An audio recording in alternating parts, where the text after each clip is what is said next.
Welcome to the Explainer. So, if you're doing business in South Carolina, dealing with sales tax regulations can honestly feel like, well, like navigating a maze blindfolded, right?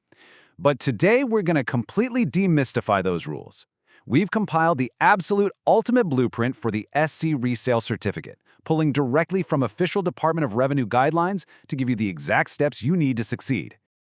Let me just ask you, are you a savvy entrepreneur looking to maximize your profits in South Carolina? If the answer is yes, then understanding how to legally buy wholesale goods without paying sales tax up front is literally your ultimate financial solution. Mastering this whole process doesn't just save you a few bucks, it significantly boosts your business efficiency and keeps your cash flow incredibly healthy. Here is our roadmap for today. We'll cover 1. The Resale Certificate Basics. 2. Phase 1. Retail License. 3. Phase 2. Form ST8A. 4. Avoiding common application errors. 5. Proper use and compliance. And finally, 6. Final takeaways. Let's dive in.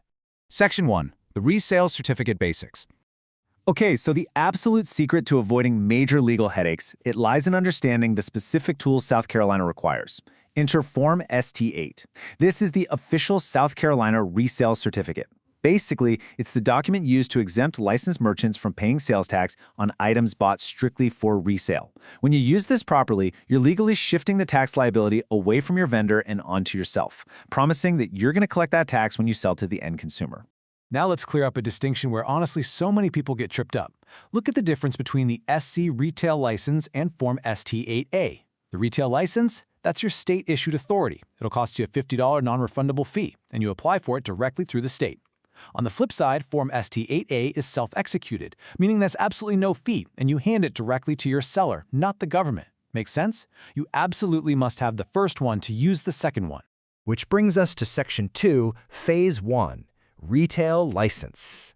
Before you can even think about executing an ST8A, you have to possess a valid retail license. Think of it as your golden ticket to the wholesale world.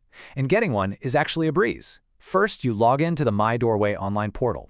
Second, provide your business structure, a valid ID, and your NAICS code. Third, pay that $50 fee, and boom. Finally, you receive your official 9-digit license number. Best of all, if you submit electronically, the processing usually takes just 1 to 5 business days. Super fast. But wait, what if you're not actually physically located in South Carolina? Well, if you're an out-of-state remote seller, this still applies to you, provided you have what is called economic nexus. That basically just means you cross a certain threshold of sales within the state. If that's you, you are eligible and actually required to register.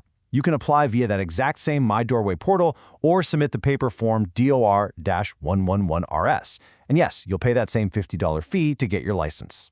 All right, moving to Section 3, Phase 2, Form ST8A. So this is the execution phase. This is where you take that shiny new 9-digit license number and create your tax exemption power. Take a look at the official Form ST-8A header here. Remember, this form is self-certified. The state doesn't mail this thing to you, you generate it internally for your business. You just download the PDF, fill it out, and present it directly to your vendor. Let's look at exactly what goes into it, because skipping even one of these fields can completely invalidate your legal protection. You need the full identification of both the seller and yourself as the purchaser. You must include your SC Retail License Number. You also need really specific descriptions of your business and the inventory you intend to resell. Like, don't just write generic terms like stuff or goods. Be specific. Finally, it requires an authorized signature and the exact date of execution. Trust me, taking an extra second to double-check this saves massive headaches down the road. Now let's look at a fascinating detail for our out-of-state viewers. The SCDOR explicitly states, another state's resale certificate and number is acceptable in this state. This is a fantastic legal loophole for out-of-state buyers who don't have South Carolina nexus. You can actually use your home state credentials to buy tax-free from South Carolina vendors. The state makes interstate commerce surprisingly accommodating. Next up, Section 4, Avoiding Common Application Errors. Okay. Time to talk about the pitfalls that trap unwary business owners. Missing signatures or dates? Super common, but the solution is simple. Review everything fully before signing. Misspelling that 9-digit number? Just verify it against your My Doorway account. But here is the massive operational mistake you absolutely must avoid. Actually, let me emphasize this. Do not mail Form ST8A to the state government. You hand this form directly to your vendor so they can justify why they didn't charge you tax. Sending it to the state just wastes everyone's time. Section 5. Proper use and compliance. Executing the form is really only half the battle. Maintaining strict compliance is what keeps your business profitable and open. Let's talk about something called withdrawal from stock. If you purchase goods tax-free and then consume one yourself, say you're a boutique owner and you pull a dress off the rack to wear to a personal event, you trigger a tax obligation. You are legally required to report that to the SCDOR and pay use tax based on the item's fair market value. You absolutely cannot use the certificate as a personal discount card. It just doesn't work that way. And if you try to use this certificate fraudulently, yeah, the state does not mess around. If you knowingly buy items tax-free that aren't eligible, you're going to be hit with a 5% penalty of the unpaid tax amount for every single month that tax remains unpaid. That racks up to an agonizing 50% in the aggregate, and that is on top of standard interest. It is for sure not worth the risk. But hey, don't let that scare you away from legitimate modern business models, like dropshipping. Drop shipments are perfectly fine in South Carolina. The buyer simply provides their resale certificate to the seller. The seller then avoids charging sales tax, knowing the buyer is going to handle it on their end. But notice this crucial detail if you're a seller. You absolutely must maintain copies of all the SD8A forms you receive. Holding onto these records is literally the shield that protects your business if you ever face a state audit. All right, wrapping things up with Section 6, final takeaways. Let's cement this blueprint and look at the real long-term timeline here. Check this out. Your SC retail license, valid indefinitely, unless your business ownership or location changes. And your Form ST8A, it also remains in effect indefinitely unless you specifically cancel it in writing.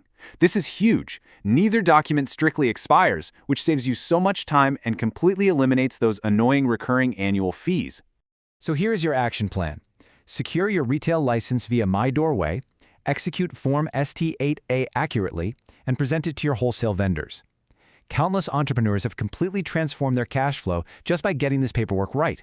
By taking prompt action and following the blueprint we laid out today, you'll immediately maximize your retail margins and keep your money working for your business. Of course, we've got to mention our mandatory legal disclaimer. While this explainer gives you a highly detailed blueprint derived straight from the source material, it does not replace specialized counsel. Always consult a tax professional or legal advisor to make sure you're in full compliance with state-specific laws for your unique business situation. Sales tax is a giant puzzle, and getting customized advice is just smart business practice. We've covered a ton of ground today, all the way from navigating the My Doorway portal to some pretty strict compliance rules. Now that you possess this exact blueprint, I want to leave you with one final thought.